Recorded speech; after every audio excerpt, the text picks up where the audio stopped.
Where's my KW? Happy Wine Wednesday, everyone. Sorry, I was trying to get adjusted. Happy Wine Wednesday. What are you sipping on, Holly? This is a 7-Up Shirley Temple, the Hmm. 0-calorie one. They're really good. It's a Oh, limited edition thing. They look like this. They came out for Christmas time. yep. I tried them. I liked them too. Tasty. I 0 calories. Ray's got his water, Yeah, and Just that's water. 0 calorie. I'm not 0 calorie. I am Pinot Noir. But I'm not drinking it very heavily tonight because got something going on with the old stomach. Anyways, tonight we decided, we said last week that we would try to get together and talk a little bit more about um, seahorses changing color, why they do, how they do, what colors they tend to turn. And, someone had asked last week, I think, if you can buy a seahorse 4 colors. And I've had certain people say, they bought bright yellow seahorses that stayed bright yellow. Never been the case with me, I'll tell you, never. I've had seahorses that preferred to be yellow, so they would be Often be yellow. yeah, off yellow or whatever. But that bright, vibrant stuff, I think one of the keys, especially like with the ocean rider seahorses, I think it's because they're feeding those red shrimp, Hmm. right? And so if you're able to continually order red shrimp, maybe you could keep their color going. I don't know. But do you think diet matters with color, There, Ray? there's tricks too. Yep. Scientifically, there hasn't been anything that I've found yet that is credible that Hmm. states that diet is a part of it. Well, I'm convinced, but who am I? I And get Holly, up to the seahorse.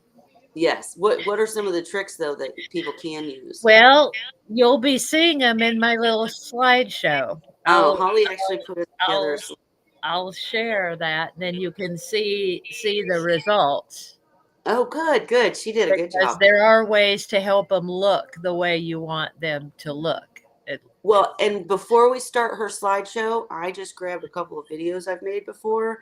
I don't know if you guys will be able to hear what's being said though. So let me try. And if it doesn't work, Mhm. we'll just say scratch it. But let me try real quick here. All right. If I share the window, I wonder if it matters if I share window or screen. We'll try. Okay. So now I'm going to go over to my YouTube. Now you guys, oh, lordy me. Hang on. That didn't work. Okay, that didn't work. Hang on. Stop. Okay. Let me try again. Sorry, guys. Mhm. Well, shit. It's not letting me share entire screen. Let's try that. All right. So now can you guys, it is not working tonight for me. What the heck? Doesn't it have an option to share a tab? Not anymore. Oh, we'll see what I run into when I try mine. Hang on. Hang on. I think I have an idea. I have one more idea. My computer's just running slow too. But I think maybe if I share the window, but then come over here And and make say, everything small else. nope, nope, it's not working. Huh. All right. Well, here's what I would say. I Can't would you go full say, screen? I would say that I will put links in the description because, like the video that I was gonna share, it's called. Oh, you know what? That's why I'm an idiot. I was pressing the wrong button. Let me try one more time. Ah. All right. So can't see what I'm doing. Now, can you guys see it? Yep. Okay. Yeah. Now All I right. can So see tell me if part. you can. Tell me if you can hear it though. No. I hear something. Yeah, I hear Okay. something, but it sounds kind of scratchy. Those look like combs.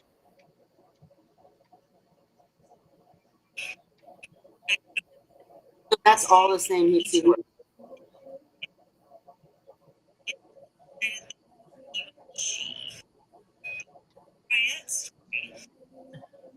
So basically, I had a couple more, but it's not working the way I wanted it to, so we're not going to bother with it. But what I would say is I will put some links up because I've made multiple videos like that Seahorse that you just saw, even if you couldn't hear what I was saying. That video is 10 fascinating facts about seahorses. And that was the same seahorse. Like started off a little black dude, turned into like a silvery color, you know, kind of like rock. And then when I put him in this brightly lit tank with this special lighting on it, all of a sudden in a blue background and everything Holly's going to share with you, all of a sudden he was bright yellow. So, and I've got multiple pictures up, you know, showing a comparison of the same seahorse. The only seahorses that I ever had that didn't change color much were the Barbori. They just stayed that like see-through pinkish white. And I did have one of my original Erectus was this deep, deep black to where when I took pictures, he looked purple and he stayed that. The only time he would ever lighten up is when he was courting, you know, and he would like turn whitish, you know, trying to impress the female. But besides that, he never changed. He was always really dark and beautiful. But yeah, anyways. Dandy. He doesn't really change. Yeah. A little bit, not much. He has a narrow range. He'll be sometimes a lighter brown color, and then he'll get a really dark shade of brown, almost black, but never seen him yellow. Yeah. Never seen him white. Never seen him any other colors than his narrow little range. Well, and when I was doing the research for that video, I used to like try to research and hold on here. What's that? I went to my page to get the Seahorse page up, and then I forgot that there's sound on the page, so I had to mute it. Oh, well, anyways, what I was saying is, what was I saying? Gosh darn it. I'm talking quietly because the significant other is still asleep, so sorry, guys. But, when I was doing the research to make that video or one of the other videos, one of the things that I came across is that it's basically they're chromatophores, and certain species, certain seahorses have it's almost like they have this range that they can turn.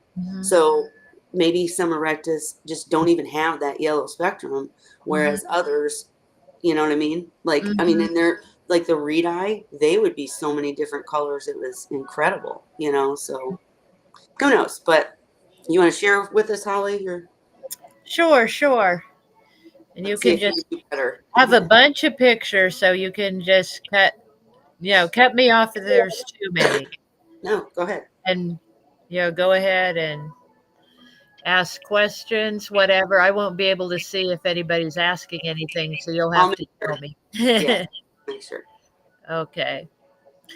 So, hang on. Let me share it. Out. All right, there we go. So this is Scrappy Doo. This is one of the ones that I raised from Fry. And he was bright yellow sometimes, but most of the time he was not. So this is also Scrappy Doo.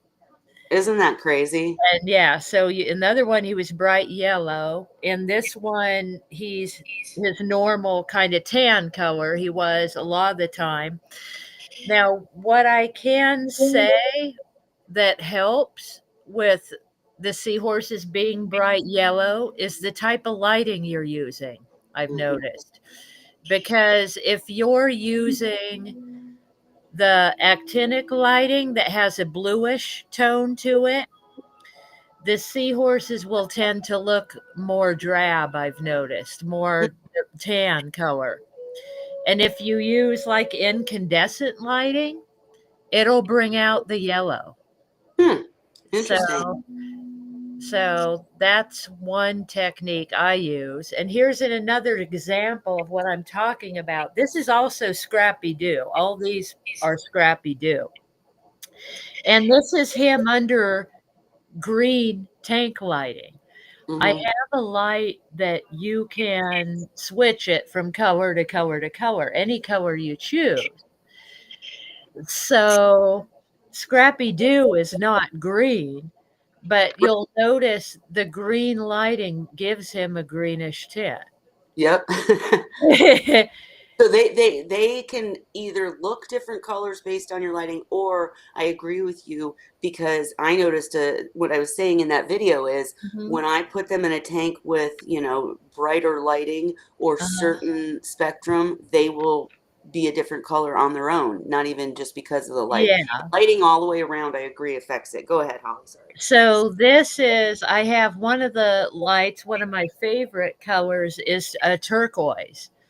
And it does not, as you can see, turn the Seahorse turquoise, but it really makes them stand out Mm-hmm. color wise. So you can see all his patterns, and he almost has a reddish tint to him in this lighting.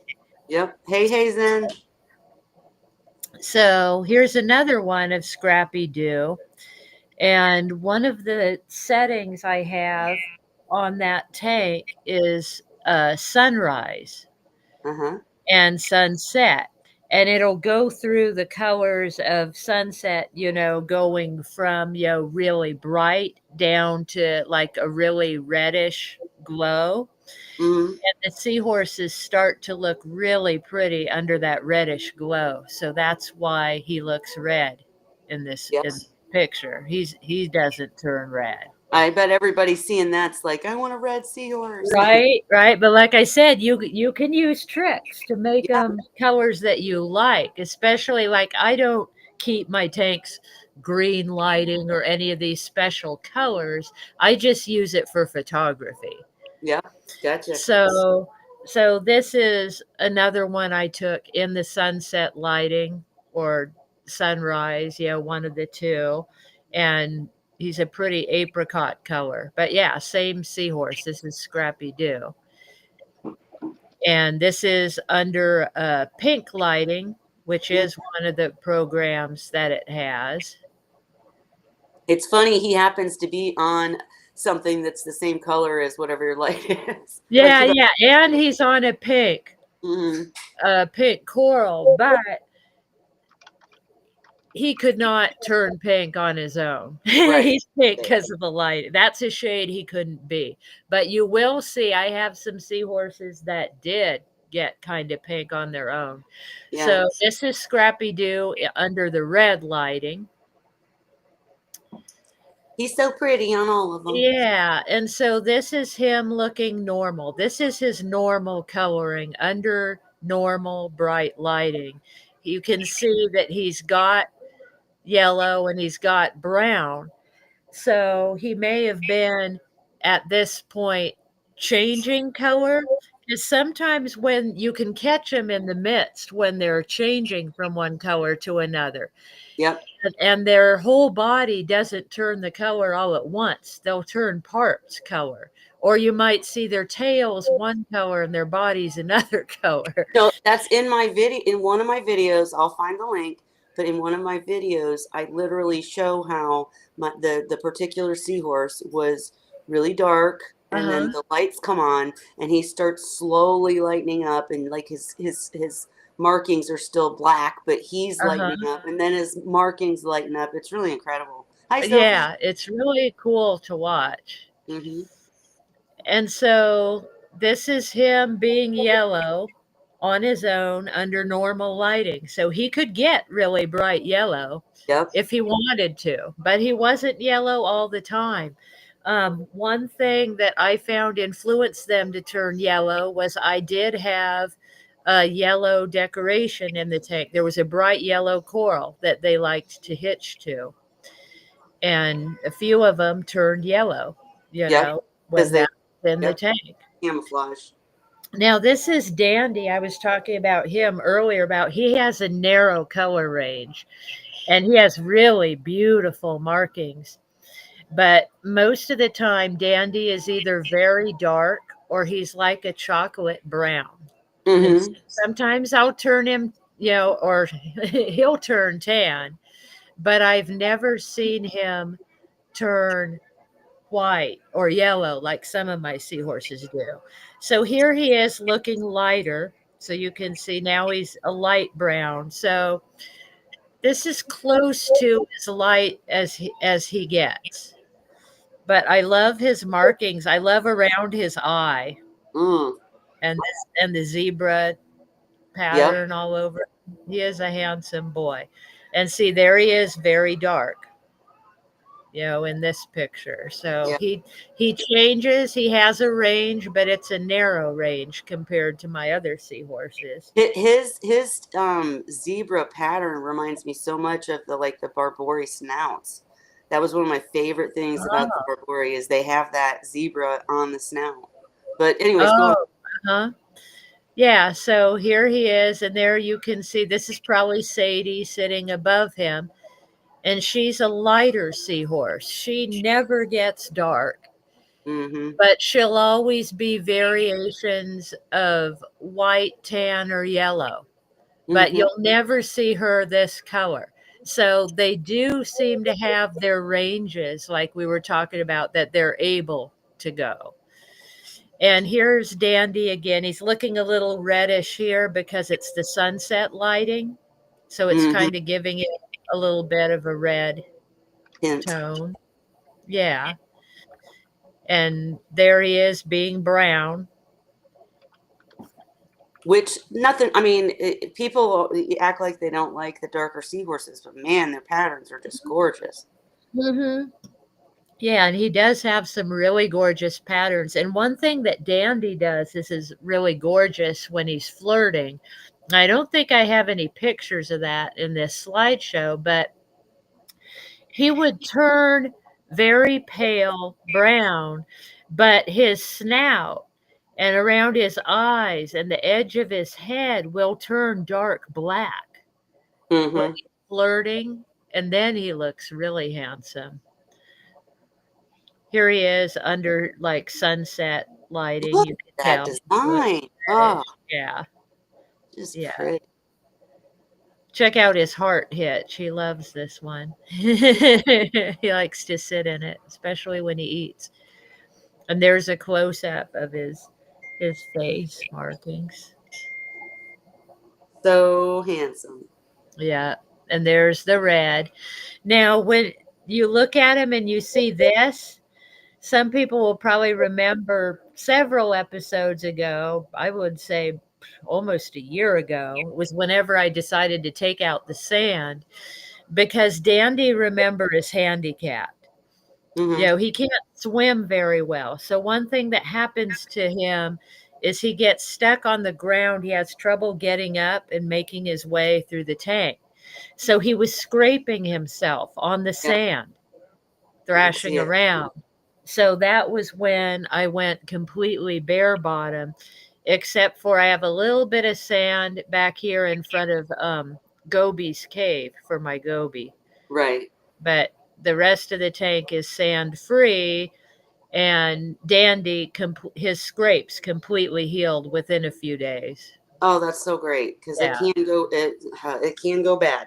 That's how I Yeah. lost one of my first seahorses. Is he scraped his pouch and it just Yeah. So never. thankfully, Dandy never got an infection. That's so He's great. fine. But I noticed he was scraping himself on the sand.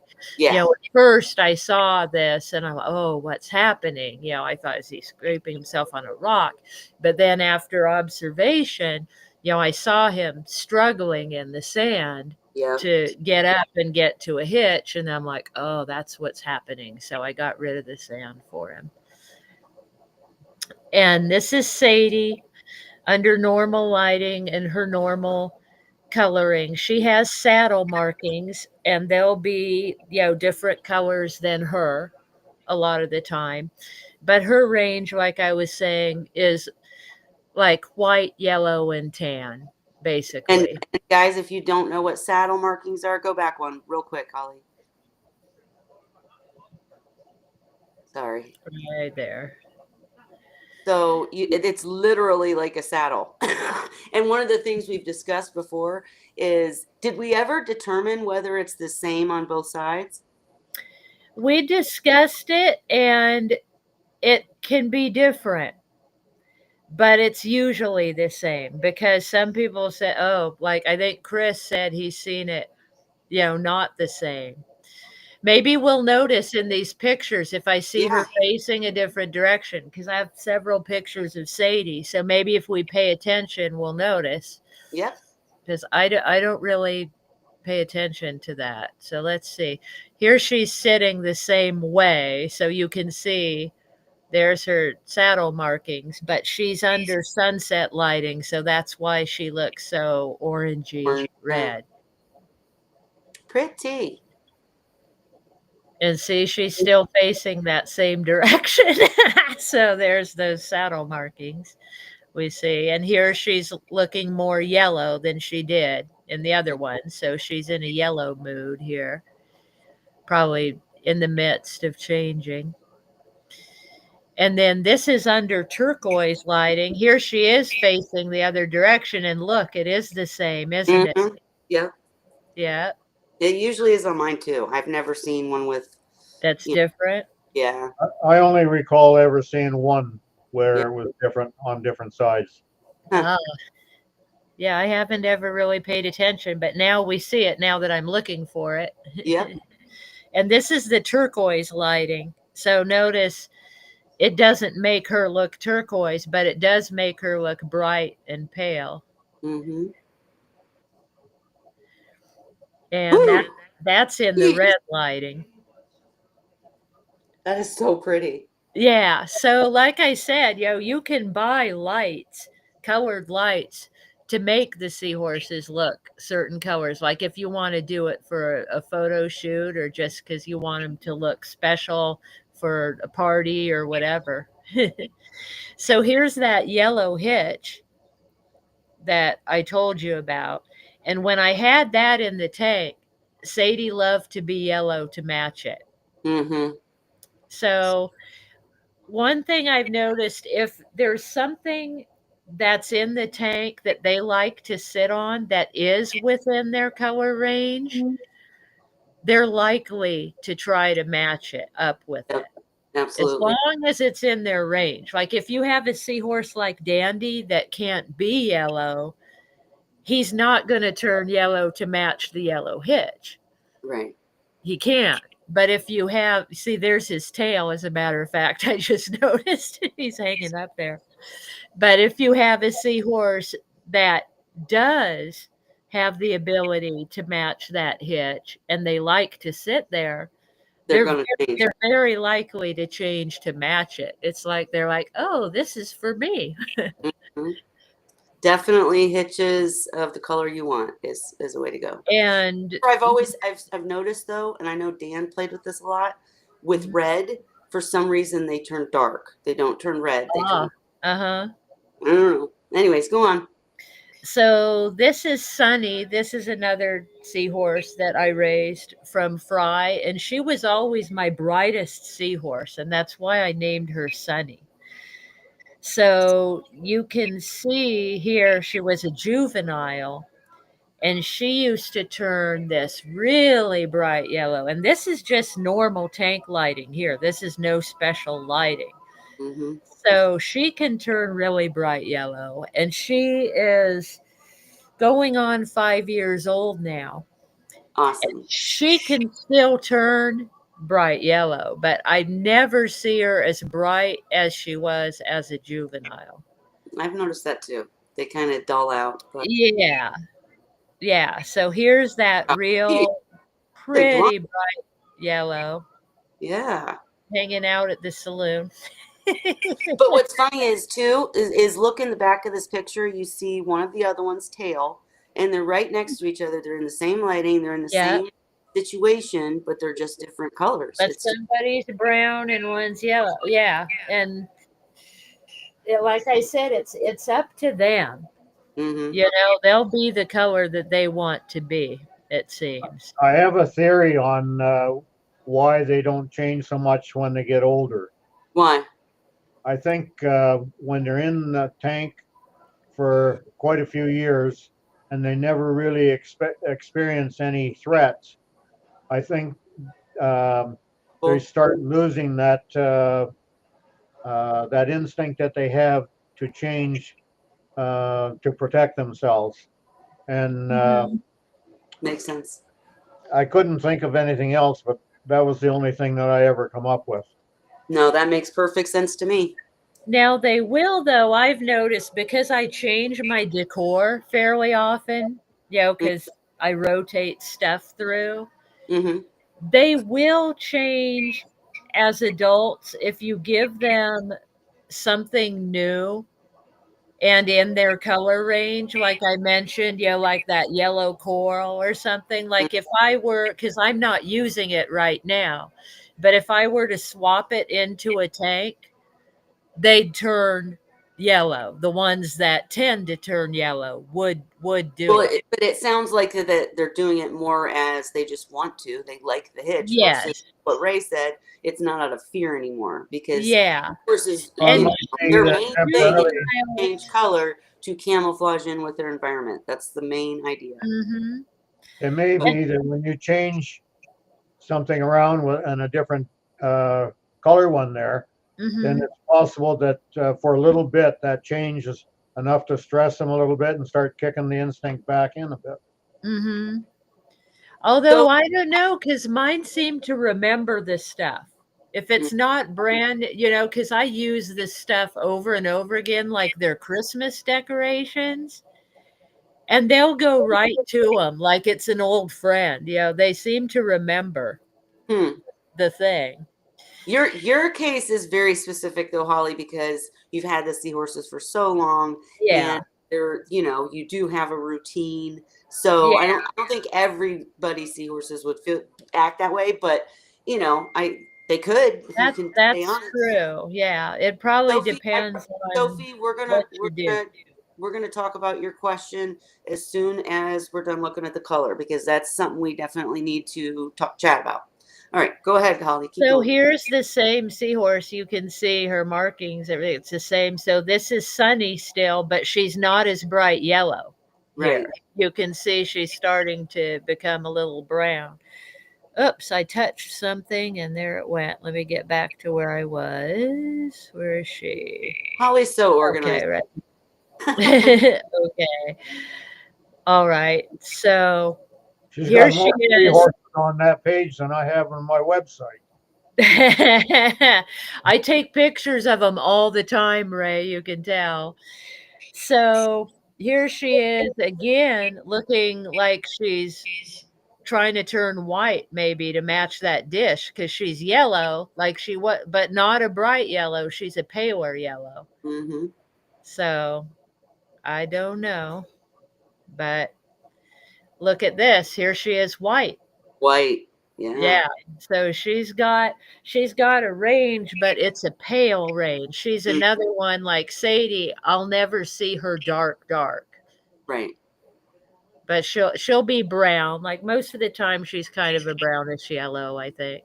Yeah, I remember in my in the 65 when I had all the seahorses and they were like yours, all different colors, Hmm. but the females tended to be lighter and the females tended to be more like white rock colored, versus Yes. males would have a more bigger range. Yeah. Now here's what I'm talking about with the lighting. Notice she's in the same place, sitting, totally different color. Yep. Yep. And what it is this I had on the actinic lighting, which gives everything kind of a bluish. So it made her, she was a pale whitish color, but it made her look it more that way. Right. Whereas when I turned on the shop light above the tank, it's a warmer lighting. So it brings out the yellow. Right. And I don't know how much of that was her or how much was the lighting. Like if I had no light at all over her, I think she'd look more like this, Gotcha. but not as dramatic white. So like I said, you can control what you see too. Yeah, with your lighting. And there she is as a baby. Look at the chain compared to her. So she was a little girl here. Yeah. Aw. And then there's another one of her little when she was a little girl. And see how her tail's different? Uh-huh. Now, one thing I've noticed about the juveniles is they change color a lot. It's almost like they're practicing. Like they'll go from one side of the tank to another and change colors based on where they are, like on a whim. Right. So we're going to see some of that.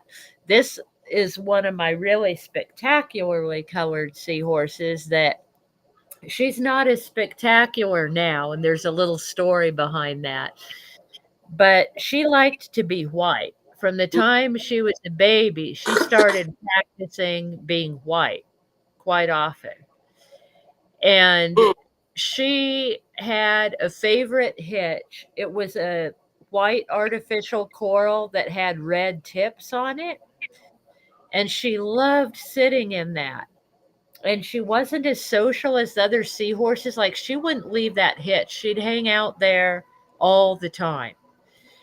And she got to where she could match it spot on practically. Like, look, she'd turn parts of her face and head like a pinkish color to match the highlighting in her coral. So And cool. she would turn so white. And it was funny because as the coral started to grow algae, she'd start to look dirty too. Oh man, But I beautiful still though. have her. I mean, she's a beautiful seahorse, but she never turns white anymore. And Huh. here's a picture of her the way I was describing how they'll be part one color and part another.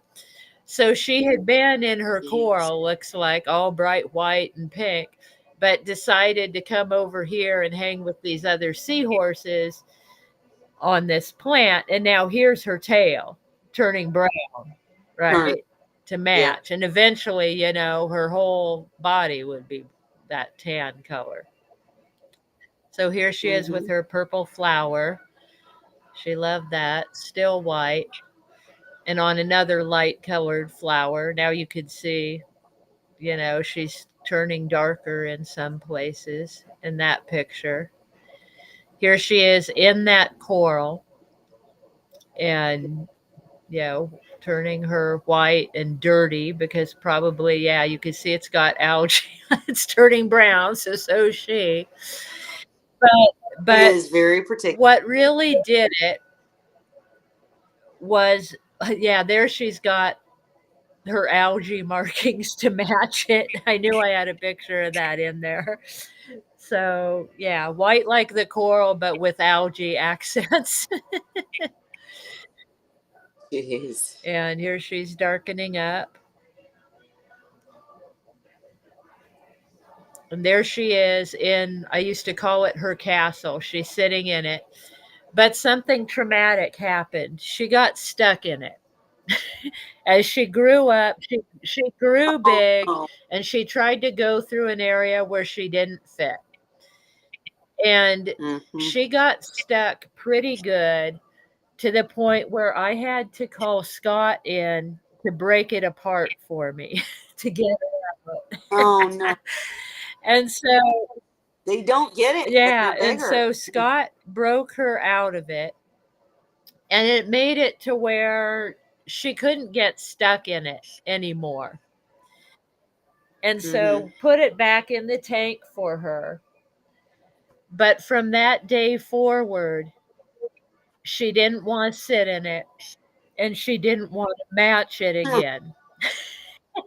It It scared scared her, her. and she Yeah. hasn't really been white since. Now she'll turn a bright yellow, though. She'll turn yellow like Sunny does, but she doesn't get this beautiful white and pink anymore like she used to. Yeah. And then here, this is where I started the juvenile. So I'm actually almost done with the slideshow, I think, because we're in the juvenile That's now. cool. Hey, So this is showing practice. Like I said, anywhere they went to sit, they'd change to match if they could, if it was within the range. right. So here's one, and I don't know who it was because I didn't recognize all of them from when I was raising the babies. But somebody's turning white to match their hitch here. And then here's some really little ones on the Oh, chain. And the common colors I used to see in my juveniles that they liked to be was either the yellow tint or they'd turn like white and black or variations of Mm-hmm. that, trying to match the return nozzles that they like to sit on or the airline tubing or even the bubbles. They'd go like, see, I have a white chain in there behind the yellow one. I love that one in front though. He or she looks Yeah, silver. yeah, Oh, that was probably, I used to call them the Raiders, and eventually they stopped turning that color altogether. But for a while, that was their thing. They liked to be the color of the equipment they found in the tank, and I had yep, bubbles, so I had these black airline tubing that made bubbles, and they'd turn yep. black and silver to match the tubing and the bubbles. Funny. So the fun thing was when you'd have like about 6 or 8 of them sitting all together, all black and silver, and I used to call them the Oh, Raiders. So so this is cute. likely, looking at the pattern, that may be Sunny actually. I say maybe it was Princess because she's white, but I recognize that patch Sunny had. So Mm-hmm. it could have either been Sunny or Princess because they were both the ones that turned the extreme colors. Well, and look, I mean, whoever it is, they're white there, and And then we saw earlier they're bright gray yellow. yeah, and Crazy. blending in with the coral. Yeah, they even Mm-hmm. get this. Like I said, they'll look like the algae too. And there's my Raiders. So here they're not as dark as Oh, they'd get sometimes. You can see these two are pretty dark, but I swear sometimes they'd be like black and silver. yep. I had fried just like that. And here's it at their feeding dish. I used to use a plastic soap dish, suction cupped to the tank for the babies to eat out of. So they're all gathered around. And there they are Very with cool. one of the tank decorations. I call that the Zen girl. And the seahorse, Look how curious they are in that it. was always when my seahorses were little. That was always one of their favorite hitches. Everybody used to come and hitch on it. And I guess because her limbs Mm-hmm. were the right size, but oh, I don't know how that happened. There we go. I touched something. So we would have them Mm-hmm. hooked on her arms and sometimes wrapped around her neck or around, her middle. But all the seahorses used to love to sit on her. And the other thing they loved was this sculpture thing with all the holes. And I finally had to Mm-hmm. pull it out of the tank because they got too big. They started getting stuck, because they outgrow some of their hitches from when they're babies. Right. So here's one of the raiders. Uh-huh. And there's pretty much black and silver. And he's in that coral that, or she, it looks like a she, she's in that coral that Princess liked for her. But she's not turning No, white and red. and she probably just got there. She probably came, Yeah. like I said, from the bubble maker thing and just sat down, or because they'll be the color they were for a while. They don't change color instantly, usually, that I see. It Right. takes them a little while. So there's from farther away. You can see how dramatic she looks in that big core. Oh, Zen loves your Zen Oh girl. yeah, yeah. They sell those. I want to say that's a Petco thing. They still have them. I see them Gotcha. in Petco all the time. And I used to zip tie these chains to the arms so they'd have chains coming off too. Look Yeah, at that so here's Siri. the Siri. We were talking about this last Yeah, week too. But see the little hairs, the yeah, appendages? yeah, all the little. And yeah, I had a couple that had it.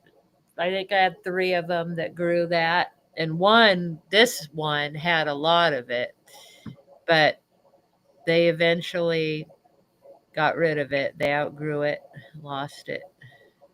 I've never seen one last more than a year or so. Yeah.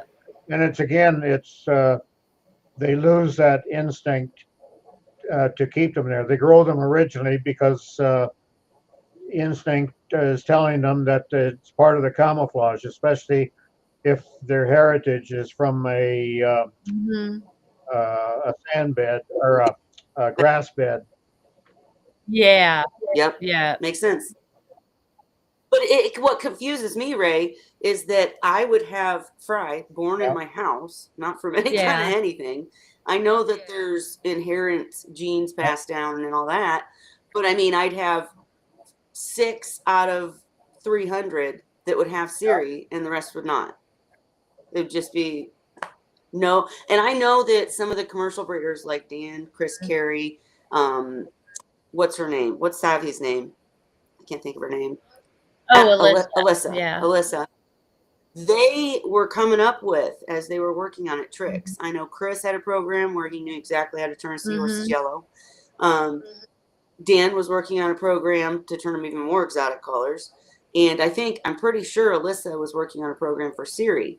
And the other thing about Siri is that the seahorses in my home that I always saw that would have the Siri, it would be when they were really young. And like Ray said, they just lose the need for it and it just not be there anymore. But I've seen pictures of That adult have it. seahorses with this Mhm. gorgeous Siri, and they're captive bred. So I want to know the trick because I love the Yeah, Siri. yeah. It Love is it, love really it. cool. So I didn't see any questions about color changing. Hopefully that was a great slideshow, Holly. Hopefully it gave anybody who watched this later too just an idea that they usually have a range within each seahorse and species too. Like I said, my Barbori. Did your Barbori change color, Ray? I can't say that they were different colors anyway. Like I can, if I can figure out how to show the screen, then I can scroll down, show the barbs and the Augustus and so on. Okay, it's the middle button on our The screen. which button? It's Where an it looks arrow pointing up. it's, It's got a screen with an yes. arrow pointing straight up. Okay, so It's I the go third to the tab that has the Seahorse page and then click Well, on this, or click on there. this and then go to the tab. Yeah. I would find your Click on page first and Well, I've then got the click page on on the the tab. arrow because then you'll see your page. You'll see the page come up on the choices of what you want to share. Except that I can't click the arrow when I'm over on the page. Well, no, go back, Just and make when you sure click it's the arrow up, open, the page. Yeah, the page is open, so I'll click what's it this say? arrow, Yeah. then I'll click on the tab. Exactly. Yeah. As long as you have your tab open, it'll Oh, come up on the it choices. asks what to click, so I'll click Seahorse page Yeah. and click share. Okay, there's Augustus, and there's a different. Wait, hang on. And then All right, there we There's go. the male Okay. and there's the female. So that's quite a difference in coloration, but they stayed that way too. Yeah. Where are we at? We'll go. I don't remember where on here there is anything. And you guys There's visit this a site. few series, not much and not large, but nothing striking there. Oh, so There's pretty. Oh, a pair of Augustus and a pair of Barbary. look at their cup of tea. Wait a minute. These two here. Wait. Can you see the hand there? Those two are the Augustus or the barbs. They're so dark. My Well, barbs this were was like the first barbs that I had. These are the ones I got from Australia back, I don't know, 15, 18 years ago. Long time ago. That's really interesting to me because mine were so light. I'll try to find a picture. But look at if you look at the rock, they're almost matched to the rock in the tank. They're dark like the rock. There's a male barb. I mean, my guys wouldn't turn color for anything. They stayed white. Ah, There's a I'll female see if I barb can there. find them here. It was nice to have I those love that striped snout. tips there that were so dark compared to the rest of the main body. Mm-hmm. And then you Yeah, like the snout. I love that snout. Yeah. Oh wait, I'm missing it. Let me see. What's now? See? Oh yeah. See, that's how my barbs long, look. long My barbs look striped like snout. that, but white. Yes, gorgeous. Again, Gorgeous. that's the first set of barbs that I had a long time ago. The barbs in the Angustus. What else? I can't remember what else I got. I got an order from Australia. It's not the one. It's one that doesn't exist anymore. The company. Doctor Gotcha. McPain and his wife had the company, but then when they couldn't sell it, when they wanted to get into doing something different, and they were unable to sell the business, so they just closed it down. Yeah, I think I remember that. I do. Oh, see, I'm gonna have to post some pictures when we're done here Ooh, because look at it would take that. There's a to try real to get difference you. in the color between the male and the female in the Angustus. Mm-hmm. Yeah, And with that one there, you crazy. can see the male tail in comparison to the female, and they never ever change colors. Wow, both very pretty. Oh, those were combs. Unfortunately, I didn't last much over a year with those. I don't know why, but that was The comb. pretty early in my hobby, and didn't have the knowledge that I ended up with later on. So that may have had something to do with it. Sure, of course. Well, yeah, and combs are difficult. I've never tried combs, but and I know Cheryl's really great with them, but and I know Heather is too, right? Heather does really well with the combs, but I think they're a little like with the Barbori, they were much pickier eaters. Holly, you're gonna have to hold it for me for a minute. Oh, This is the okay. guy for the car. All right. There's the Back. only Erectus that I had that really had any coloration to it. Pretty saddle markings. Yeah. Oh, yeah. That goes like all the way around its body, looks like. Yeah. Aw. They were little ones. That that one reminds me of Dandy, that one in front, the boy. This one here was more like the barbs Uh-huh. for his coloration. I don't know why, but the Erectus, they were prone to changing colors quite often. Mm-hmm. Those were some reed-eye that I was raising. Oh, yeah. I see that little guy. Sorry, guys. Just so you know, Ray, Yeah. keep sharing.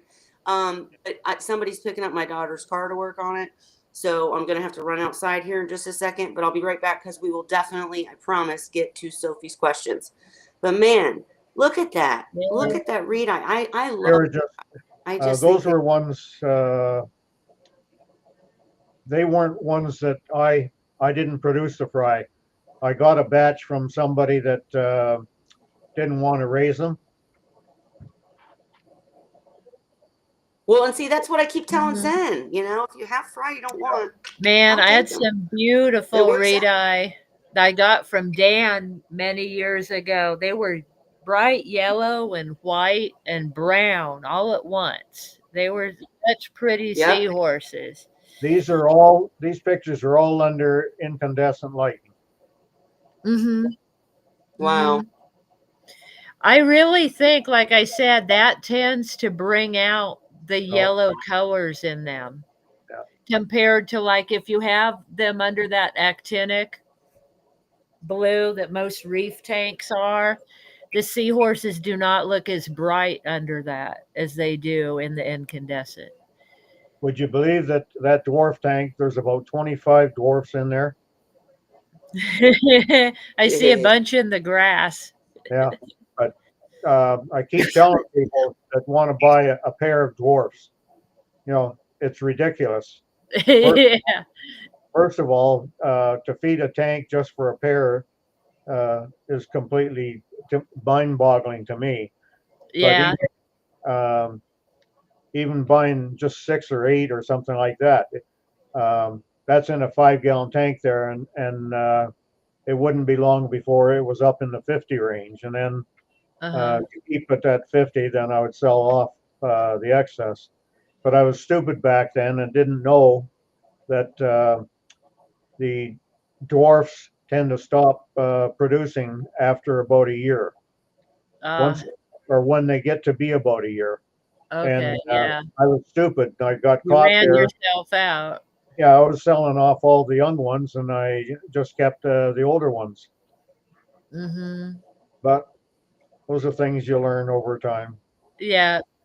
Okay, Sure. this I just sent myself a couple pictures. I got to yeah, show you guys. I got to this show is you a my tank with Barbary. So we'll do it. the second barbs.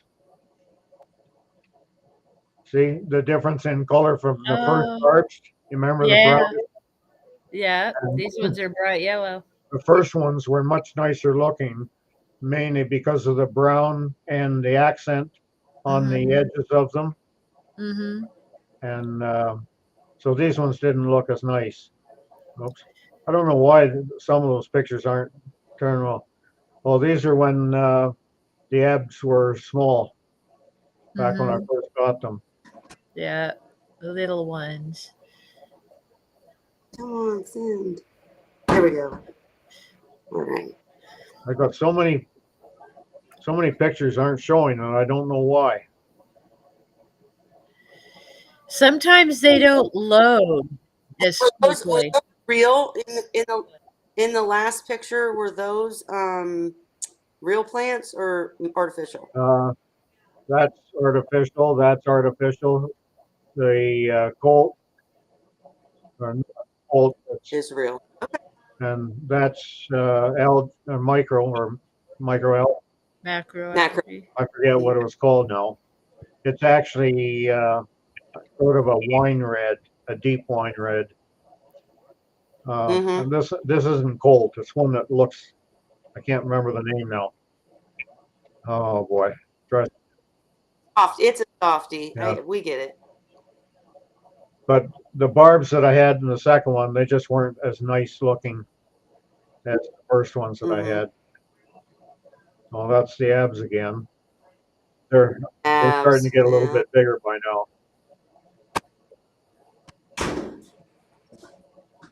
Well, that's it. Very All cool. right. I'm gonna hang on. Let me see if I can get my stuff up real quick. All right. Hopefully he's. Yeah, I know he's gonna pull up the first second I Little start sharing. cuties. I already know. Scott walked But up to my okay. tank today and he saw Sadie. He's all, she's huge. He thinks she's Yes. like a foot now. I think she's grown even since you were Yes. here. All right, guys. Here's my little picture show real quick. Can you see Aw, it? yeah. That is one of my. That's I was my to male say reed that's a eye. reed eye, huh? Loved. They're so There he is pretty. again. He was just so big. So big. And then these are obviously very old, 2017. But I was here's to my say little they're Raiders when they were little babies. babies. Yeah. Yes. But the Raiders, see how they were like, I mean, they were like, Yeah. what? I mean, they were so Yeah. pretty. Yeah. And there's some close ups. See the sparkles and Yeah. stuff? Oh, God, they were so pretty. All the reed eye I pride miss that I babies. produced Aw. were basically very dark. I never, There's my Barbary. See how white they Yeah. were, though? That's just shadow. They were bright white, and they would have like pink cheeks. I mean, they were really pretty. I think I messed with that picture. That's not real, but you see what he looked like in Yeah. general, and they were white. with pink, and there's the reed eye. Pretty pretty. But you see where that's what you're talking Yeah, about too, like Holly. white, Is where yellow, the and white, yellow on brown top. spots. Yeah, White. all Yeah. colors. Lots of colors on those. Yeah. And Oh, they were I can flirting, and that's why they were tell. getting all Yeah, belly white. But look how yellow they stayed on top. It yeah, was pretty. yeah. They were Reed eye gorgeous. I are miss all very my. pretty seahorses, I think. Oh, I miss them so much. And I was looking for a video of the barbs because you see what I'm doing here, and I'm kind of feeding them one at a time. I didn't really have to do that with the reed eye. I just kind of like to, but they're slower than Mm-hmm. erectus. They just weren't as quick to chase food and stuff. See how Yeah. slow? Like the erectus attack it, Well, you know. that depends on And which ones you have. the barbs, though, hang on. Hey, the barbs, I did have to feed one at a time. But all right, guys, I got to step out. So you could start talking about her question if that works, Oh, or okay. you could continue talking. Let me put her question up. All right, there we go. All right, and I will be right back, guys. My female would start grabbing her snout and dorsal fin with her tail. They're Now that using sounds like they're itching. using the tail to basically scratch. Mm-hmm. It's being irritated, usually by a parasite. Yep. Yeah, they do that. Whenever I'd see a seahorse like taking its tail and using it to scratch its head or snout or anything, any other part of its body, it usually means a parasite issue, which is usually ciliates in my experience. But if Well, it's a still, bigger seahorse, what else would it be, Ray? but the thing is, the ciliates are fine in the head area, Mm-hmm. but it's usually around the gills, not usually around the snout, Mm-hmm. and not around the dorsal fin. That'll usually be a different type of parasite. But yeah, and for what parasite, I can't tell you. For me, uh, if it got serious where it was an all the time type of thing and it appeared that it was really bothering them, first thing I would do was freshwater dip and watch for the reaction and to see how severe and to see how many parasites explode off of the seahorse in the dip. And then quite often after doing that, it's relieved them of enough and got the parasitic level down low enough that they don't have the problem for a while.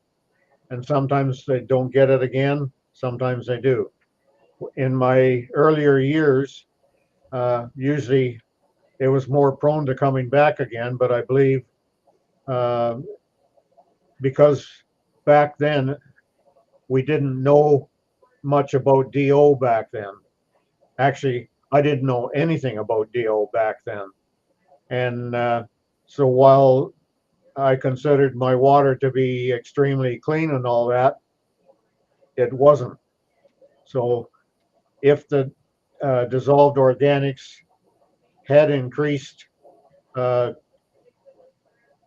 significantly, that allows for the parasitic and the bacteria populations to grow also. And so now I'm assuming that back then I had more of a problem because I wasn't actively trying to control DO. So, what other kinds of parasites would that be? I've only experienced ciliates, but what else? What else is there that they're prone to? To pull out of this defective memory, there's no way. When I've got cognitive impairment, I can't answer things like that. Um, I'd have to start. So I would say though it's typically ciliates, right? I'm almost done, guys. I'm almost But back. the ciliates are usually just around the gill area, not on the snout and not on the dorsal. I think they would have to have expanded their population just tremendously so that the gill area would be overinfested, and then they would maybe transition to other areas on the Seahorse. But I personally have never seen it that bad. And from what she's saying there right now, I haven't noticed it a lot, maybe a few times a few days ago. And if she's just seeing it a few times like that, and especially when she's feeling it up around the dorsal fin too, I can't see ciliates getting spread out that far when it's not severe enough for her to be doing this more often and basically all the time. The other thing that occurs to me when I'm reading that is it's while surfing the glass, and I'm almost wondering if it's not just that she's doing her mating dance stuff. No. Because Sadie does that in the corner of the tank. She dances by herself because Dandy won't dance with her, and she'll contort herself and swim all weird different ways, just practicing her dancing. So I'm wondering if that might be what Sophie is seeing, and not that she's actually grabbing herself, she's actually Oh, trying to dance. I see them actually grabbing themselves. Okay, I'm back, guys. Sorry. So I did not see her video or her pictures. I have not heard what you guys really said. Sorry. But I do agree with what I heard Ray saying in the background that if they're doing that scratch thing, that's my first step. Like, let's go through the steps, guys, or have you already? My first step would be a freshwater dip. Bottom line. That's how you determine that freshwater dip is used as a diagnostic tool, because then you can determine if it is parasites or if they are just weirdos scratching. Because I remember once I was really worried about a seahorse that was scratching up against a rock constantly. And I went to Chris Carey and I was freaking out. And he was like, my seahorses do that all the time. What is your problem? So would you guys agree freshwater dip first? I already mentioned that. But I actually don't do it unless it becomes problematic. If I only see a seahorse that's doing it maybe a couple times a day and maybe not every day, then that's something that I think is livable. And I don't think at that point it's worth putting them through the stress of the freshwater dip. But if it becomes a lot more than that, it's more severe, then now the seahorse is being stressed so much that it's better to do the dip. And I mean also that sometimes when you do the dip afterwards, they're okay either for a while, or if you in later years when I learned enough to start getting the DO levels down when I couldn't measure it, but just doing procedures like that, I'd do the dip and service the tank, and then it didn't come back. Yeah, usually it's like in Sophie's case, we know she got most of the stuff from you, but then got the seahorses from wherever. It could be something that the seahorses just brought in, because we're pretty sure Ray's stuff is Well, going the to be tank they're okay. in, I don't know what she had, what was in it before, or if there's anything live that she put in the tank. They aren't in the tank that she got from me. The tank she got from me, she wants to use for the fry. The tank they're actually in is bigger than the tank that got from me. Well, but and the other thing is, like you said, usually it's either ciliates or like something's in the water, and because the water's, But parasites and bacteria, they're going to be with every single seahorse you get. The type of bacteria might change sometimes, or the type of parasite. It's something else that triggers the expansion of it, and we know now that we know for sure stress can do it, but we also know that the rising DO levels are synonymous with the rising levels of expansion. Right, it's a brand new tank, though. Doesn't matter, right? How you have rising DO levels in a brand new tank? Well, it's not that new. It was set up before a long time before she got the seahorses. But the thing is, we don't know what her protocols are, her feeding protocols, and so on. So it is possible that it is raising up. It's also possible that Right. it's not due to DO, that it's a stress from something that they've experienced in the tank, and maybe it was just a one-off or a two-off or something. But the seahorses may have got stressed. Once they got stressed, that brief period, the parasites and the bacteria, they seize on that and they grow. And then it takes a while, Mm-hmm. if water conditions are good, and if the stress isn't there anymore, it still takes a while for things to work back down and for the population of the parasites and the bacteria that to get down to the level that they were at before the stress period. So the as you see, anyone watching this, as you see, it's really hard to just say, "Oh, your seahorse is scratching. It's this, do this." That's really hard because it depends on, what's in the tank. How long has everything been in the tank? Have there been any stressful things? Have you added anything new? What's your water change schedule? What's your feeding schedule? And when we ask all those questions, we're not beating anybody up. We've all had these problems ourselves, right? Because of whatever's going on in our tanks. But you got to know that information to help, if that makes sense. So, Sophie, I absolutely would say that good eye catching this early. I agree with Ray. Don't jump and do anything if it's here and there because they do scratch, they do itch.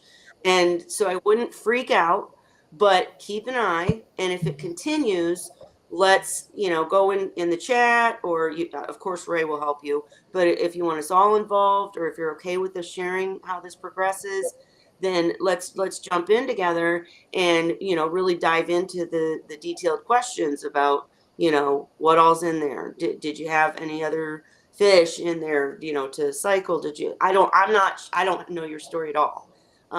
So a lot of things can matter, but the one thing I would say is anytime I see anything like that, I start doing more water changes. That's like my instant go-to no matter what, because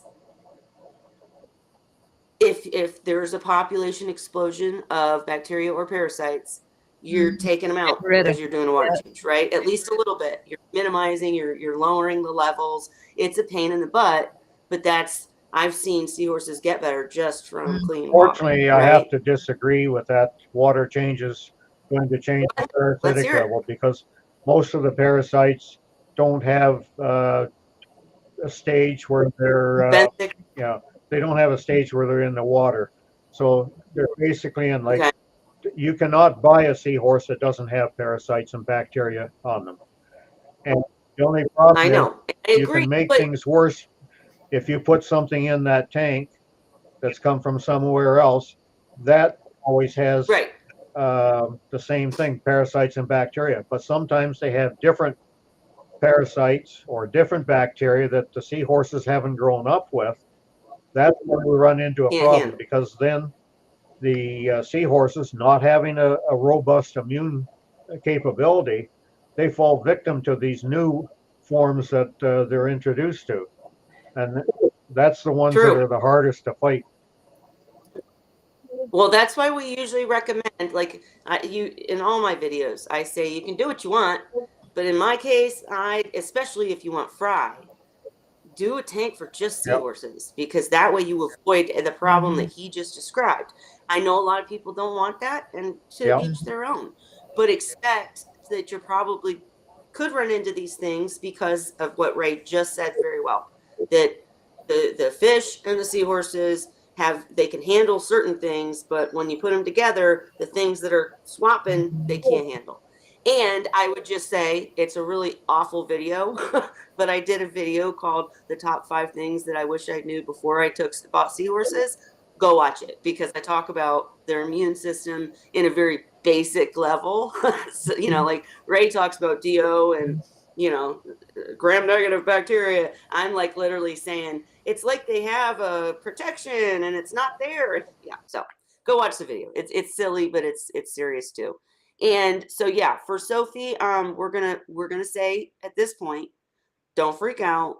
watch. And Ray, I would ask you this though, because you said you don't agree with water No, changes. I But if it is, didn't say that. it, I don't agree with water you changes said for parasites. for lowering the parasitic levels. So can I ask you this though, because this is something else that I really want to get across is when I say water change, I don't mean take water out, put water in. I mean scrub the sides and then take water out and put it in.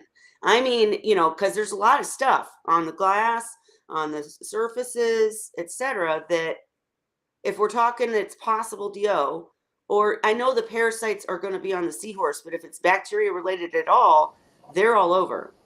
That's why we do wipe the sides of the tank Yeah. every time we do a water change and all But that. the thing I is, just I suspect Sophie's fairly diligent in cleaning the tank, but she's still new to sure. it, and so she hasn't had time to forget about the kind of things that she's going to forget about at times, getting into it long term. Sure. And Sure. if, like, for me, earlier times, I probably had a lot of problems because I didn't do cleaning the glass and cleaning doing things as well as I could. But in the last 10 years, I was pretty darn diligent about doing that kind of things. Sure. And especially to the point sometimes I would just leave the magnets in the tank, and like every day I would scrub it and then get it off. But then my power heads with the quick filters were siphoning out the crap that gets pushed off. And then I just I pull the used to, quick filter off, change it with another one that's already been cleaned and dried, and away you go. yep. That's the way too. And I actually had a scraper that I zip tied to a Yeah. vacuum. No joke. So that, because if you think about it, you don't want to just clean the sides and then that crap be Yeah. all stirred up. That's definitely not, you do not want that.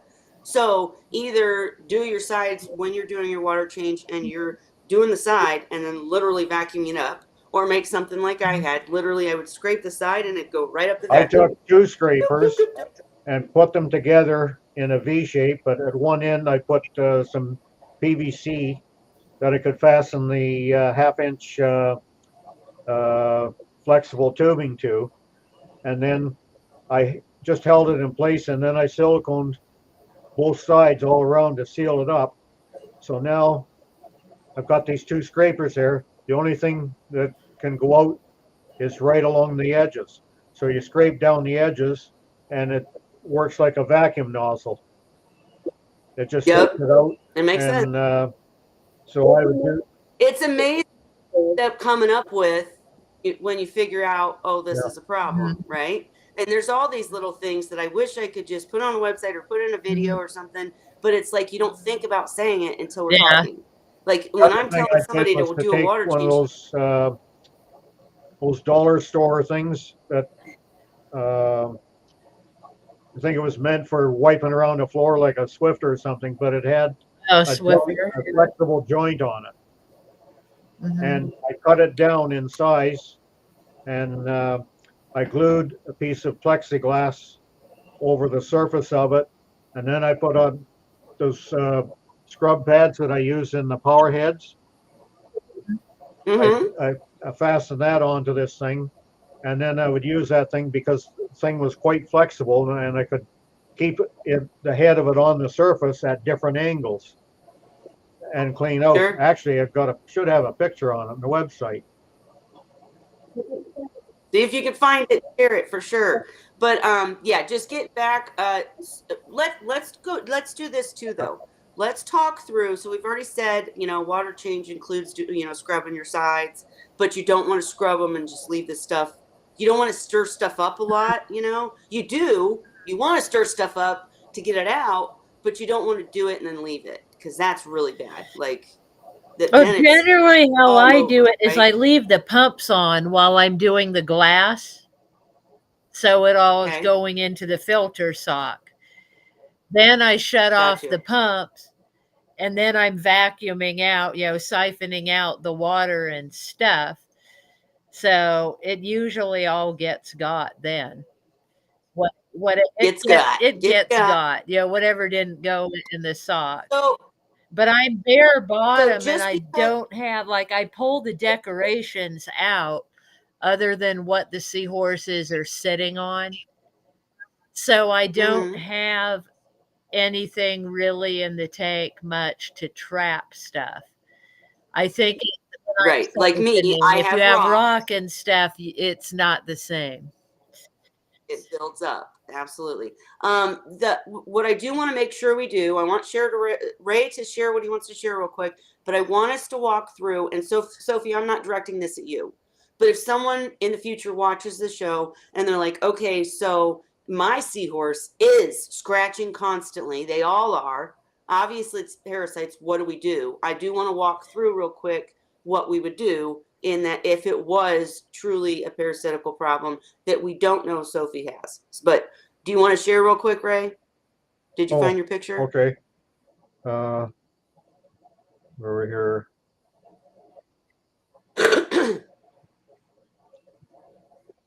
And you're doing it a different way because you got to wait on me. But here, I got it. All right. There you go. Tell us what we're looking at. Yeah, I don't know any other way to do it. No, this is better. I like this better. Go on. That's basically it. It's just this was a lot bigger, and it was there at both ends. There were holes where you put on the cleaning fabric that you could buy for it, and you just pushed it into the holes and it grabbed it at both ends. Well, for me, first of all, it was too big because it was meant for floors, and I also have the handle came in 4 pieces. You just screw them together Mm-hmm. there, so it didn't matter what tank I was with. Using all the pieces was no good for small tanks, but then you could use 1 or 2 extra projections on it when I was doing bigger tanks. And but the thing is that knuckle there, you could have that thing go work all the way around. It was a ball shaped type in there. There's some that I looked at that did have pivoting on there, but it wasn't as flexible as this one here. I chose this one just because it had more flexibility than the other styles. But Yeah, I Very like cool. that. good, and that pad material that I use in the powerhead filters is great for getting algae and bacteria slime off of the glass. And Amazing. I especially love it. when you Love got the little a bare tip. bottom tank. Yep. Yep. Okay. All right. Well, let's walk through real quick if somebody down the line is in fact having a parasitical problem. Step one is what? Well, first I wouldn't do anything until it becomes um, more There. severe. But then Right. first thing I would do is freshwater dip, even if it's all of them, because while they get a bit stressed there, it's going to give them relief. And the relief Yes. is going to be a good part of riding out until you can um, make it in the tank. Figure out what's going on. And So, real quick question, because that was my main, whenever Dan would tell me to do a freshwater dip, my biggest, or even hospital tank, my biggest question was, okay, but even if I clear all the stuff off of them, they're going right back into it. That, you know what I mean? Like you have to be doing something to but the the thing tank is, too. you don't know if it's something that's happened in the tank or on that individual seahorse. Maybe that seahorse got Ah, stressed. so it could have just been. If that seahorse was stressed and Okay, the others weren't, that the populations explode on that particular seahorse, but it wasn't because of water conditions or bacteria or anything like that. Uh, so gotcha. you really need to try and pinpoint where the source of the expansion comes from, and it's not Yeah, hard. And the answer, it's much like um, another saying I have: "When in doubt, take it out." Well, in this case here, when in doubt, if you can't figure out, then go ahead with the water changes and the tank cleaning, because you may you That may ain't gonna solve hurt. it then when you don't know what the actual cause was. And we have talked about the freshwater dip multiple times. If you need a refresher, we can do that, but it's online and everything.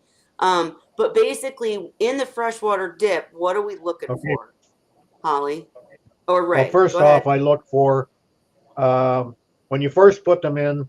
Usually, not too much happens right off the bat. They'll lie there in the bottom, and then they'll start thrashing around if there's parasitic infestation on there, and they start thrashing. But you'll also see uh, crap that comes off that starts. You see it in the water. And what it is the parasites are exploding from the exposure to the fresh water, and for the most part, they're either embedded into the very surface or they're in the gills or something that there'll be some that may be in too deep for this for the water to allow them to explode and get out, but you'll get an idea just by the amount of the crap that you see floating around in the water. Now, if you don't see any thrashing around, and if you don't see any of this crap coming out and floating in the water, then you have a different problem. You don't have a parasitic problem. If you know you So have the I will just parasitic problem, that's when you have to identify, is it just this one seahorse? Has it been something of stress? And if you can think of something that did stress that seahorse, then I wouldn't be concerned then about too much about doing something the whole tank wise. the But take. I would keep a close eye on it because it's possible also Yep. that So there is something with the tank there. Only one horse has it now, yeah, but the others may come down with it. if Yeah. they get stressed out. So I just wanted to back up just a minute to the freshwater dip because the first time I did a freshwater dip, it was terrifying. I literally had to keep Dan on the phone with me and on FaceTime saying, "You're sure he's okay?" Because this seahorse Freaking was out. just. Yeah, Yeah. they do. And I'm like, I want to take him out. I want to take him out. And Dan was like, you cannot. That's the Yeah. worst thing you can do. Do not cut it short. If you commit to this, you have to leave the seahorse in. And then that seahorse would play dead and lay at the bottom of the container. And I was like, oh my God, I'm killing him. And damn, no, you're not. Chill out. And then he'd get back up and he'd give me a shitty look and start I tell thrashing again. people when they get Anyway, down to that line on stage there, and if you're concerned that much about it, only remove it if it doesn't respond to your touch. If you can touch it and get a response, it's okay. If you, yeah, if they're you fake. touch it and don't get any response at all, take it out. See, but Dan, in all the time he's ever done seahorses, has never Yeah. lost a seahorse to a freshwater dip. It's Yeah. just scary. If they have a problem and start freaking out, you feel bad, but you're helping them. They're getting relief from this, and it's not hurting them. It's really not hurting them. I've also done a freshwater dip, and seriously, the seahorse just sat there like, Yeah. "What are we Yeah, doing?" Because it I've had wasn't that a too. parasitical I've had a problem. few. So it's and I will say, I've never seen, which my eyes are not great. I'm old, guys, but I've never seen crap in the container. Not like what you're saying. Like Dan kept saying, "Do you see all the stuff?" And no, I don't see any. Did you see I stuff, have, Holly? yeah, little tiny white stuff. It's translucent. The Little tiny white stuff. maybe. But yeah, it is hard. It is Anyway, hard to see though, in my so the experience. seahorse doesn't. Zen wants to know. What is fresh water? Is this a great question? Is this RODI water, tap water under a certain TDS, purified distilled water, remineralized? What? I wouldn't like to use RODI again because it hasn't been mineralized, and I can't be certain that that might not affect a stressed seahorse. I don't worry about the TDS so much unless I'm working, say, off of a well water, or if you know that your city water supply is pretty bad, you could use distilled water. Well, it's distilled. I Right. use distilled. So, And the basic but go thing on, Ray. is you match the temperature. You want to match the temperature of their water, but they're in it such a short time that you don't have to worry about matching anything else, is my understanding. If you use distilled water, it's safe enough. Because they're in it, it's a 12-minute dip total, right? Mm, Yeah. yep. But great question. She said if you did use tap dechlorinate. Okay, because I have city water here, that I don't have to worry about chlorine in it. Like I could use it in a tank without ever using dechlorinator in it. So it depends on what you have to know what your water situation is.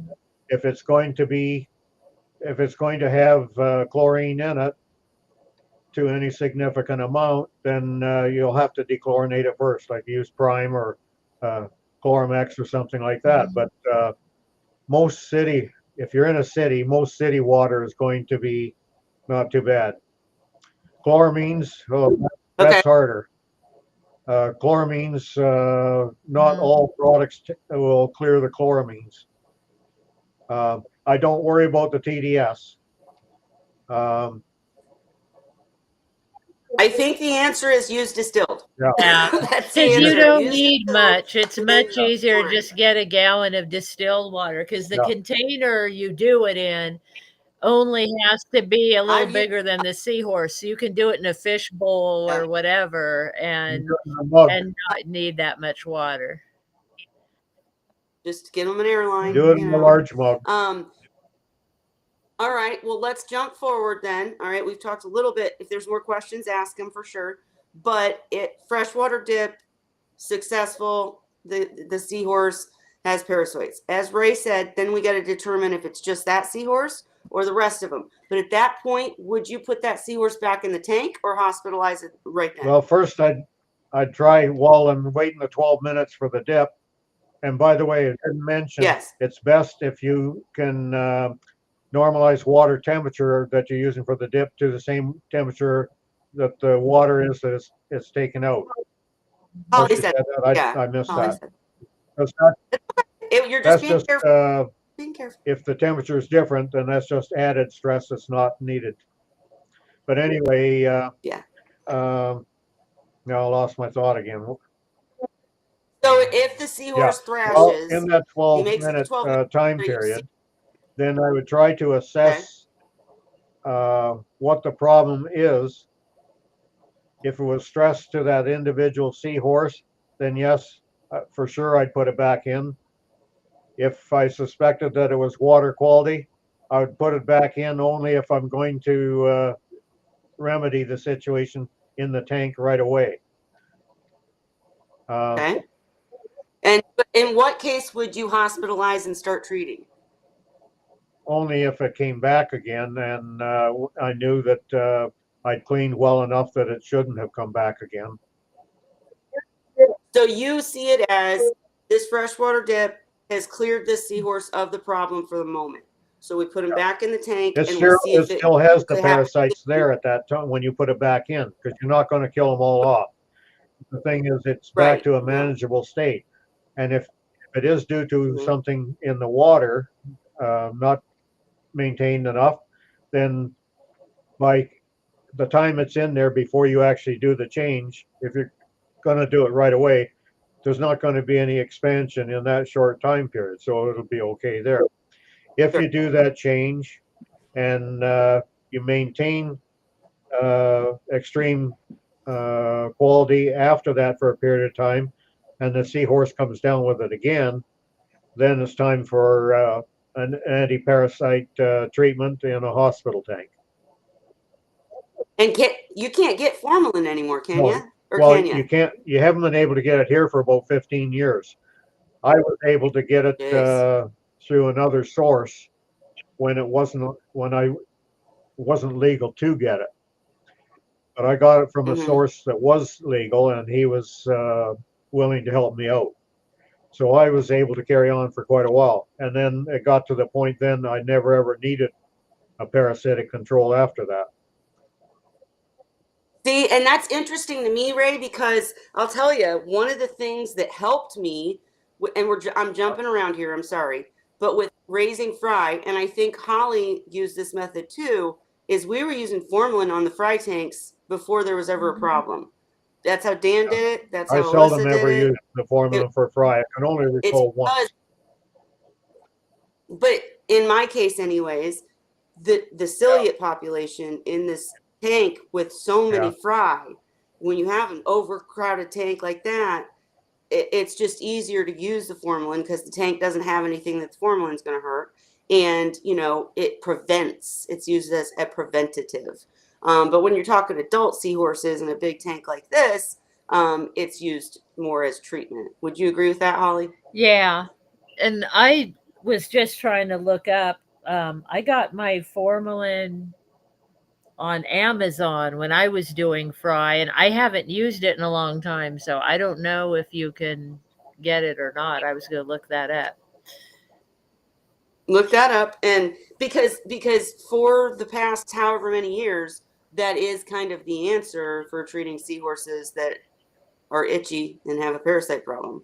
What is there any other treatment that's come Well, see, out? Do I'm we not know? aware of that because in the States there, at the time you were still able to get formalin when we couldn't get it up here. And so it might be wise to ask Chris if there's something they can Yeah, use as an alternative uh, for the. yeah, because I know the last time I had a problem, it's been years, but last time I had a problem, they didn't sell it at the fish stores anymore. They used to sell it just in Yeah. little containers, and I did have to buy it online, like for real, not just a fish product, but But you have to be so careful getting formalin online or wherever you yeah, buy I it know. from because there's so many places that sell it when it's already started the white precipitate in the bottom and then it's poisonous. Oh, I So what? found it. Tell us about that It's because still on here. okay, tell us about that, Ray. Like if you did buy formalin, what are you looking for to make Well, sure first it's of all, not it's hard to contained? see for sure because if it's sold properly, it should be in a bottle that blocks light. And if Mhm. it's blocking light, Yep. you can't see it. So that means you have to have a clean, sterile jar or a container that you can dump it out into and then let it sit to see if there's any precipitate that shows in there. Because if the formalin gets a little chill at some time, it precipitates out this chemical, and I don't remember what part of it is that comes out. But once For it does precipitate out, you cannot use the formalin at all because it'll kill your seahorses or your fry, whatever you use it on. So it is important to know right off the bat if you're going to use the formalin, make sure it's good. And each time you're going to use it, yeah, check it again because it may be fine the first time you use it, but a couple weeks down the road, if it's had a little chill or something, it might not be any good again. And so to save having a chance where you're going to lose a seahorse, dump it into a container, check it out before you use it. It's a lot of pain in the butt, gotcha. but with formalin, it's not like normal treatments. You just have to do a little bit extra to be sure. And be careful in handling it because it is dangerous for you to get it in your skin. It's dangerous for the fumes. So Sorry, guys. I tried to Yeah, I copy and said paste it. Holly's link and it tried to Mine, pop up. it turned into a picture on Messenger eventually. But yeah, at first it looked like Yeah. that, and then it became the picture of it. And the actual Well, there it is, There's anyways. the And we could link help to you it. source Yeah. seed. But it is a dangerous thing. I mean, like that's why they stopped selling it and such. So, you don't want to do that until you absolutely have to. Unless you're dealing with fry, then that's a different regimen. But everything Ray has said has been correct. You got to be I may careful. do a It's follow up something with that most Chris people, on an alternative for people that are unable to get it because yeah, while you might be able to get it in the US there right now from Amazon, other countries, Britain, maybe Shyla might not be able to get it where she is. In Canada here, you can't get it. So if he's aware of an alternative that can be used, and if so, tell us what it is and how to use it. I will And if there's follow a up. site to tell you that information on how to use it, then we need a link for it. Yep. I will follow up with Chris. But yeah, and I just wanted to go through what we typically use if it becomes a serious problem. But again, in Shyla's case, just watch for now. Just watch. Hit us up on the side. No, Sophie's case for now. You know. Mm-hmm. What did I Shyla. say? Mm, Sorry, Shyla's got a Shyla. different problem. Shyla's different. wrong ass name. Yeah, I know. Sorry. My seahorses have been completely fine since the Diamox. If anybody cares, that's great, right? Yeah, I haven't had any uh, problems in a long time with anybody. Everybody's Well, you just got that cruising locked down. along. Dandy's getting old. He's slow, but he's so cute. He's gotten so lazy. Like he'll let me move him to his food. Like he doesn't Yeah. even bother to go to the food sometimes. Like he'll He waits. sit, he hangs out near where I feed him. But he'll be facing the wrong direction on the hitch, and I just spin it around so his head goes in the dish and it starts eating. He is handicapped, but he's also spoiled Yeah. rotten. And I would say, I mean, that's a good indication right there too, just to kind of show you guys proof that Holly doesn't have any problems now because she's figured out her tanks. She's got way enough room for the number of seahorses she has. In my tank, I'm overcrowded. And I keep talking about these solutions I'm going to do, and then I don't follow through, and then it just causes Well, and problems. I'm probably just down to the ones with really strong immune systems. True that too, and they're comfortable. They don't ever They're get stressed. outliving everything. Yeah, no. Mom's I remember when Dandy was young, he used to play dead whenever I tried to handle him. You know, he'd lay on the floor and act like he was dead anytime I needed to pick him up for anything. Now he just lets me pick him up and carry him wherever. He's like, okay. All right, you guys. Well, we talked a lot about color. I know Ray has a dog he's dealing with, and I'm getting sleepy. So, any other questions for right now that I missed? Sure, Zen. Yeah. You can live in my tank. Oh, We're a handicap. right? I want Holly as a mom. If I was a seahorse, period, I'd want Holly as a mom. But yeah, pretty good job she's doing. Anyways, you guys know we will be back next week, and Sophie, keep us updated, and you're welcome to jump on Wine Wednesday anytime, even if we're talking about something else. Obviously, you just saw, we'll get to it and we will discuss it. And anyone else that has any confusion about anything we talked about, I do look at comments, and we do have the group over on Facebook at Seahorse Whisperer Group if you want to ask further questions about it or share what's going on with your seahorse. But I think for tonight, I'm going to call it, unless anybody's got anything else. No. I want to thank you again, Holly, for doing such an amazing slideshow. That was a really good representation of the changes in color. That's really good. Oh, the only other thing I did want to say about that is, guys, if you don't want to play with lighting does make a big difference. But the other few things we didn't mention, putting a, like a sky blue background on the tank. Mm-hmm. As we discussed, if you have rock in your tank, they're probably going to just blend in with the rock. So if you want bright, colorful seahorses and you're more interested in the tank just being beautiful, get the fake, very colorful coral stuff, and then they will be more likely to turn that color. As light blue background with yellow hitches help. You can't use just a certain light blue. It has to be what is termed, generally speaking, that sky blue. Mm-hmm. Okay. There was a company that was producing offshore, and I can't remember just where it was, and I can't remember the name now. But Dan knows the company, and when they first started out, for years they had fantastic stock, and eventually, with their reputation, they got so damn busy they had to start changing things, and then the quality went down, and I think the company eventually went under. But they experimented a couple decades ago with the coloration, and they tried different blues, and the only blue that helped was the sky blue, what they termed a sky blue.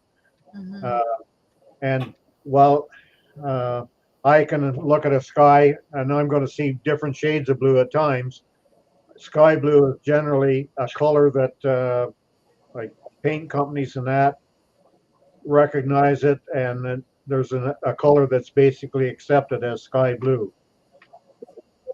So if you're looking at the screen, I'm going to say it's very similar to the color of the water Well, over there. It's like this doesn't look like that lighter blue. Like this color's not a on little my too screen. dark. It looked closer to Well, like the closest I could say is like a turquoise. It's Oh, like not a pale but bright blue. I found it in wrapping paper actually when I had the juveniles for their background. I put wrapping paper on the back of their tack, against the back, taped it on under their at least you don't insulation. have to scrape it off when you don't like it anymore. Right? Yeah. right. No, I had it attached to because I use that silver insulation that's like bubble wrap, that you get from Home Depot or the hardware store, whatever. So I wrap my tanks in that other than the display part, to help control temperature. So I taped the wrapping paper onto that and then put it on and it was perfect. Yeah. And it was, I think, a Yeah. birthday wrapping paper, but it didn't have any designs on it. It was just plain blue, but it was a really bright, really light blue. And then I had that yellow hitch and the yellow chains and You know, Yep. If you have a bunch of sponge filters, black sponge filters in that your shows tank, that and the Seahorse is color it, code. hang on, Ray. I showed that in one of my videos that this yellow Seahorse that was always Mhm, yellow, he hitched on this black mhm. sponge and he turned Yeah. black. And I'm like, oh my God.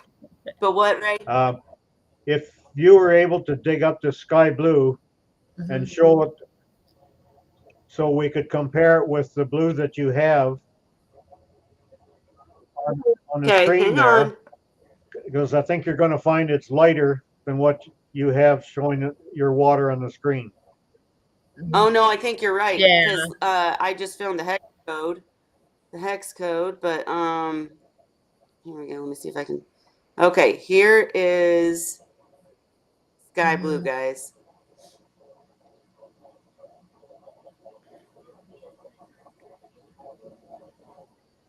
Yeah. Ta-da! It's a Yeah, light, that's it. light. Light and Some bright. people might call it aquamarine. Yeah, yeah. But there it is. So now I'll know. Get that for But your that's the background. blue that that You know company what? found Actually, worked best. I was gonna say I don't think mine's light enough to be honest. Maybe that's why my horses don't turn yellow. Well, go But find yourself some wrapping maybe paper. there you go. There you go. But anyways, Yeah, I've seen that color oh used no, for birthday look, and presents. I already had the hex code. I've seen What? that color used on birthday wrapping. Yeah, that's what I said. That's what Yeah. mine was. I went to the drugstore and I looked in the wrapping paper selection and there it was, the perfect roll. I said, "Oh, that's the color I want." Whatever works, right? I am wearing one of my Seahorse shirts just Yeah. to make sure you guys see that. That's my actual Seahorse when they had Siri and all that, and I used an app to trace him and yeah. I'm envious Anyways, of I Zen the so need way a she to pulls this sweatshirt for information up so winter. fast.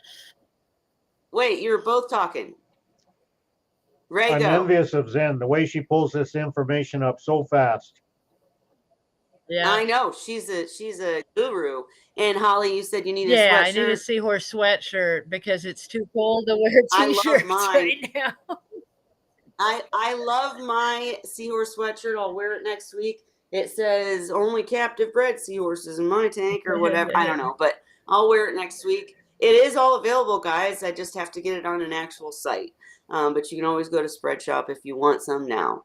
And definitely, the other thing I wanted to say is I want some updates from Shyla, because I know that you and Ray are talking about stuff, but I don't know what's going on, and I care, and so hope she's a master Googler.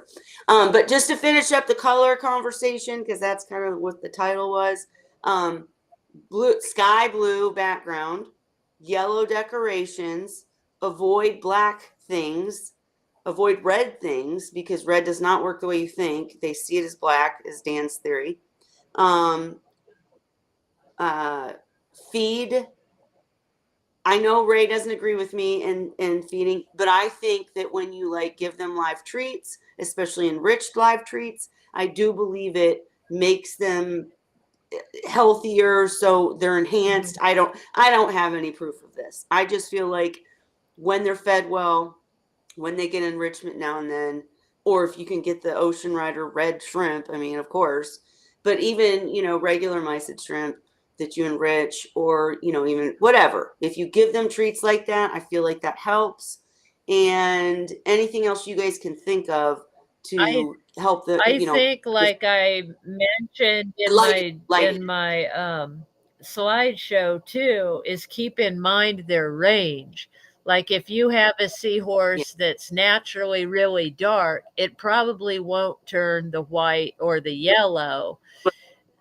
But if Right. you have a seahorse that's light colored, like a light tan or something, then it might be worth encouraging it to be yellow by using the blue background and yellow hitches and things. I think they tend to gravitate towards things too that they know they can camouflage with. Mm-hmm. So like Sadie picked out that yellow coral hitch and was excited about it and liked to hang out on it because she knew she could match it. I think they're kind of attracted to those things too. So if you I give them absolutely agree. something that they're capable of playing Yeah. matchy matchy with, they probably will adopt it and like to hang out there and match it. Zen's last question was, is pink the same as red? No, it's not. Pink's fine. Pink's fine. I personally try to add these really dark red um, ornaments so that they would turn red, and they don't. They turn black. And Dan Yeah. had the same experience. So, but pink, you Yeah, saw mine Holly's would. white and pink. And interesting on her coral, the tips were red, but they were Mm-hmm. like fire engine red, bright red, not a dark red. But Yeah. she perceived them apparently as pink, or that was as close as she could Yeah. get to that color.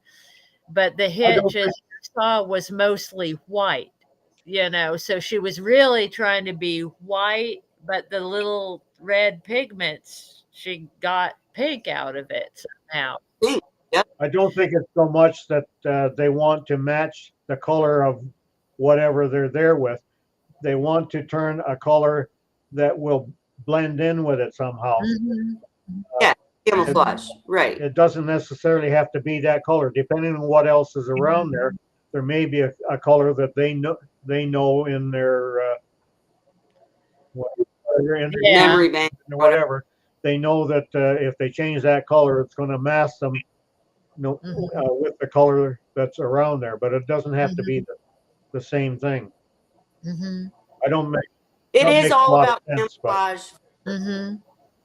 No, that did. It Mhm. is about camouflage. It is about ultimately blending in for yeah, Mhm. protection, but then just not, sometimes I feel like they get in a mood and they just don't want to be seen. Leave me alone. You know what I mean? And so it's about not being seen. It's not about trying to be pretty, right? So that, I mean, your point is like valid. like the But army all right, guys and guys. their clothes putting their camouflage on.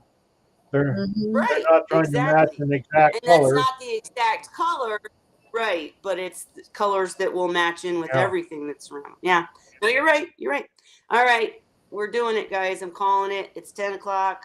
I'm tired. I'm sorry. We Same will be here. back next week. Sophie, keep us updated. Shiloh, keep us updated. Zen, get the dang seahorses. No, I'm just teasing. Send me your fry. And for tonight, though, guys, we're going to say Happy Wine Wednesday. We'll be back next week. If you have anything you want us to talk about, let us know. We do read the comments and we have the group. So bring your friends, because the more people here to ask questions, the better of a conversation, so that me and Holly don't end up talking about the weather, right? Okay. With that, Happy Wine Wednesday. See you guys next week.